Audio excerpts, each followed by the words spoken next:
Hi hello అందరికి నమస్తే. నా పేరు రవీందర్. ఆంధ్రప్రదేశ్ ఎన్నికల ఫలితాలకు సంబంధించి అనేక సర్వే సంస్థలు తమ యొక్క అంచనాలను ఇప్పటికే రిలీజ్ చేయడం జరిగింది. ఎన్నికలకు ముందు ఎలా ఉంది, ఎన్నికల తర్వాత ఎలా ఉంది అనేటువంటి విషయానికి సంబంధించి. అయితే ఎన్నికల కమిషన్ నిబంధనల ప్రకారం ఎగ్జిట్ పోల్స్ ఎవరు కూడా రిలీజ్ చేయకూడదు. అయినప్పటికీ కూడా చాలా సర్వే సంస్థలు వారి యొక్క అంచనా అని చెప్పి రిలీజ్ చేస్తున్నటువంటి పరిస్థితి మనం చూస్తూ ఉన్నాం. అనేక వెబ్సైట్లలో, అనేక ఛానల్స్లో కూడా వాటికి సంబంధించినటువంటి వివరాలు మనకు కనిపిస్తూ ఉన్నాయి. జిల్లాల వారీగా చెప్తున్న పరిస్థితి ఉంది, నియోజకవర్గాల వారిగా కూడా వారు చెప్తున్నటువంటి పరిస్థితులు మనం చూస్తూ ఉన్నాం. అయితే ఈ ఎన్నికల ఫలితాలకు సంబంధించి సర్వత్రా ఆసక్తి అయితే నెలకొని ఉంది. ఇటు ప్రజల్లో కానివ్వనట్టు బెట్టింగ్ రాయలు అయితే మరి ఏపీ ఎన్నికల ఫలితాలపై వేల కోట్ల బెట్టింగులు వేస్తున్నటువంటి పరిస్థితి మనం చూస్తూ ఉన్నాం. అయితే ఈ ఎన్నికల ఫలితాలకు సంబంధించి అనేక సర్వే సంస్థలు చేసినటువంటి సర్వేలు మనం గతంలో ఇంతకుముందు చాలా వీడియోలు చేసుకున్నాం. అందులో వైసీపీ గెలుస్తుందా, టీడీపీ గెలుస్తుందా అనేటువంటి విషయాన్ని పక్కన పెడితే మనకున్నటువంటి అఫీషియల్ సమాచారాన్ని మీకు చెప్పే ప్రయత్నం చేశాను. ఏదో వాట్సాప్ గ్రూపుల్లోనో దేంట్లోనో ఫార్వర్డ్ అయినటువంటి ఫేక్ న్యూస్లు కాకోకుండా అఫీషియల్గా సమాచారాన్ని సేకరించి మీకు చెప్పే ప్రయత్నం చేస్తున్నాను.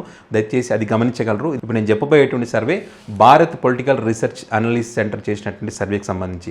ఈ సర్వే సంస్థ గతంలో అంటే తెలంగాణ రాష్ట్రంలో జరిగినటువంటి అసెంబ్లీ ఎన్నికల్లో బీఆర్ఎస్ పార్టీకి 35 నుంచి 40 సీట్లు వస్తాయని చెప్పింది. కాంగ్రెస్ పార్టీకి 65 నుంచి 72 సీట్లు వస్తాయని చెప్పింది. మరి ఆ ఫలితం మీద మనం చూసాం. కాంగ్రెస్ పార్టీకి 64, బీఆర్ఎస్ పార్టీకి 39 సీట్లు వచ్చినటువంటి పరిస్థితి మనం చూసాం. అప్పట్లో చాలామంది అన్నారు ఈ సర్వే సంస్థ చాలా తప్పుగా చెప్తుంది, బీఆర్ఎస్ పార్టీ మూడోసారి అధికారంలోకి రాబోతుంది, ఈ సర్వే అంచనా తప్పు అవుతుందని చెప్పి అప్పట్లో చాలా మంది డిస్కషన్ కూడా చేశారు. కావాలంటే మీరు ఈ Bharat political research analyst centre చేసినటువంటి సర్వేకి సంబంధించి తెలంగాణ రాష్ట్రానికి సంబంధించి గతంలో టీడీపీకి అనుకూలంగా ఉన్నటువంటి మీడియాలు మొత్తం కూడా మీరు ఒకసారి సెర్చ్ చేయండి దీనికి సంబంధించి. అందులో ఏ రకంగా మీరు వాళ్ళు ప్రమోట్ చేశారని మీరు గమనించవచ్చు. అయితే ఒక పార్టీకి వ్యతిరేకంగానో అనుకూలంగా నేను చెప్పట్లేదు, క్రెడిబిలిటీ ఏంటి వీటికి ఉన్నటువంటి అనే విషయం గురించి నేను చెప్పదలుచుకున్నాను. అయితే మరి ఇప్పుడు ఈ సర్వే సంస్థ ఏపీ ఎన్నికల ఫలితాలపై ఎలాంటి అంచనా వేసిందనేటువంటి విషయానికి చూస్తే కనుక ఉమ్మడి జిల్లాల పరంగా ఏ రకంగా ఎవరెవరికి ఎన్ని సీట్లు వచ్చేటువంటి అవకాశం ఉందనే విషయాన్ని మనం చూద్దాం. సో ఇది జిల్లాల వారీగా ఈ రకంగా ఉంది. శ్రీకాకుళం పరిధిలో 10 నియోజకవర్గాలు ఉన్నాయి. ఇక్కడ వైఎస్ఆర్ కాంగ్రెస్ పార్టీ 7 నుంచి 8 చోట్ల గెలిచే అవకాశం ఉందని చెప్తున్నారు. టీడీపీ కూటమికి 2 నుంచి 3, టైట్ ఫైట్ నడిచినటువంటి నియోజకవర్గం 1. ఇక విజయనగరంలో 9 నియోజకవర్గాలు ఉన్నాయి. 7 నుంచి 8 వైఎస్ఆర్ కాంగ్రెస్ పార్టీ, 0 నుంచి 2 టీడీపీ కూటమి, 2 చోట్ల టైట్ ఫైట్. విశాఖలో 15 నియోజకవర్గాలు ఉన్నాయి. ఇక్కడ 7 నుంచి 10 వైసీపీ గెలుచుకునే ఛాన్స్ ఉందని చెప్తున్నారు. 5 నుంచి 8 టీడీపీ కూటమికి, 3 చోట్ల టైట్ ఫైట్. తూర్పు గోదావరిలో 19 నియోజకవర్గాలు ఉన్నాయి. అందులో 7 నుంచి 11 వైసీపీకి, 8 నుంచి 12 టీడీపీ కూటమికి, 4 చోట్ల టైట్ ఫైట్. పశ్చిమ గోదావరి 15 నియోజకవర్గాలు ఉన్నాయి. 8 నుంచి 11 వైసీపీకి, 4 నుంచి 7 టీడీపీ కూటమికి, 3 చోట్ల టైట్ ఫైట్. కృష్ణ 16 నియోజకవర్గాలు ఉన్నాయి. మొత్తం 8 నుంచి 14 వైసీపీకి, 2 నుంచి 8 టీడీపీ కూటమికి, ఒక 6 నియోజకవర్గాల్లో టైట్ ఫైట్ ఉంది. గుంటూరు 17 నియోజకవర్గాలు ఉన్నాయి. 17లో 9 నుంచి 14 వైసీపీకి, 3 నుంచి 8 టీడీపీ కూటమికి, 5 చోట్ల టైట్ ఫైట్. ప్రకాశం 12 నియోజకవర్గాలు ఉన్నాయి. 7 నుంచి 8 వైసీపీకి, 4 నుంచి 5 టీడీపీ కూటమికి, 1 చోట టైట్ ఫైట్.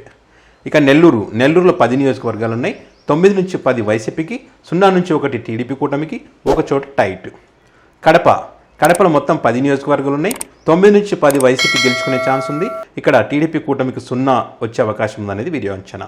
ఇక కర్నూలు చూస్తే 14 నియోజకవర్గాలు ఉన్నాయి. అందులో 12 నుంచి 14 వైసీపీకి వచ్చే ఛాన్స్ ఉంది. 0 నుంచి 2 టీడీపీ కూటమికి వచ్చే ఛాన్స్ ఉంది. ఈ 2 చోట్ల టైట్ ఫైట్ ఉందని చెప్తున్నారు. ఇక అనంతపురం మొత్తం 14 నియోజకవర్గాలు ఉన్నాయి. 11 నుంచి 12 వైసీపీకి, 2 నుంచి 3 టీడీపీ కూటమికి, 1 టైట్ ఫైట్ అని చెప్తున్నారు. ఇక చిత్తూరు 14 నియోజకవర్గాలు ఉన్నాయి. ఇక్కడ 10 నుంచి 12 వైసీపీకి, 2 నుంచి 4 టీడీపీ కూటమికి, ఈ 2 నియోజకవర్గాల్లో టైట్ ఫైట్ అని చెప్తున్నారు. ఇక బొగరాలకు చూస్తే 175లో వైసీపీకి 112 నుంచి 143, టీడీపీ కూటమికి 32 నుంచి 63, టైట్ ఫైట్ నడిచినటువంటి నియోజకవర్గాలు 31. సో ఇది ఆంధ్రప్రదేశ్ ఎన్నికల ఫలితాలకు సంబంధించి జిల్లాల వారీగా వాళ్ళు ఇచ్చినటువంటి వివరాలు. మరైతే ఓవరాల్గా అయితే కనుక వైఎస్ఆర్ కాంగ్రెస్ పార్టీకి 112 నుంచి 143 సీట్లు వస్తాయని చెప్పి అంచనా వేస్తూ ఉన్నారు. టీడీపీ కూటమికి 32 నుంచి 63 స్థానాలు గెలుచుకునే అవకాశం ఉందని చెప్పి అంచనా వేస్తూ ఉన్నారు. 31 చోట్ల టైట్ ఫైట్ నడిచింది. ఈ టైట్ ఫైట్లో అటు వైసీపీకి అయినా రావచ్చు, టీడీపీకి అయినా రావచ్చు అనేటువంటిది వీరి యొక్క అంచనా. అయితే కొన్ని ఆసక్తికరమైనటువంటి నియోజకవర్గాలు కొన్ని ఉన్నాయి. మొదటి నుంచి మనం చెప్తూ వస్తున్నాం. మంగళగిరి నియోజకవర్గంలో టైట్ ఫైట్ నడిచిందని చెప్తా ఉన్నారు. హిందూపురంలో టీడీపీ గెలవబోతుందని చెప్తున్నారు. ఇక వల్లభనేని వంశీ పోటీ చేసినటువంటి ఏదైతే గన్నవరం ఉందో అక్కడ కూడా టీడీపీ గెలిచే అవకాశం ఉందని ఈ సర్వే సంస్థ చెప్తా ఉంది. పవన్ కళ్యాణ్ గారు పోటీ చేసినటువంటి పిఠాపురం నియోజకవర్గం కూడా టైట్ ఫైట్ నడిచిందని కూడా వాళ్ళు చెప్తా ఉన్నారు. నగరి నియోజకవర్గం కూడా టైట్ ఫైట్ నడిచిందని చెప్తా ఉన్నారు. ఇక అదేవిధంగా కుప్పంలో అయితే ఈజీగా చంద్రబాబు గారు గెలుస్తారని చెప్పి ఈ సర్వే చెప్పినటువంటి పరిస్థితి ఉంది. ఇది మొత్తానికైతే వీళ్ళు వేసినటువంటి అంచనా ఎంతవరకు కరెక్ట్ అవుతుందని చూడాలి. తెలంగాణ రాష్ట్రం వరకు అయితే వాళ్ళ అంచనా కరెక్ట్ అయింది. మరి వీళ్ళ అంచనా కరెక్ట్ అవుతుందా లేదా తేలంటే జూన్ 4న అసలైన ఫలితాలు రాబోతున్నాయి కదా, మరి ఆ రోజున ఈ సర్వే సంస్థ వేసినటువంటి అంచనా కరెక్ట్ అవుతుందా తప్పుతుందా అనేటువంటిది ఆ రోజు తేలుతుంది. సో మీరు కూడా మీ నియోజకవర్గాల పరిస్థితి ఏంటి, ఎవరు గెలిచే అవకాశం ఉంది, ఏదైతే ఈ సర్వే సంస్థ చెప్పిందో దీనికి దగ్గరగా ఉన్నాయా లేకపోతే అక్కడ వేరే రకంగా పరిస్థితులు ఉన్నాయా అనేటువంటి అంశానికి సంబంధించి కామెంట్ బాక్స్లో కామెంట్ చేయండి. Thanks for watching.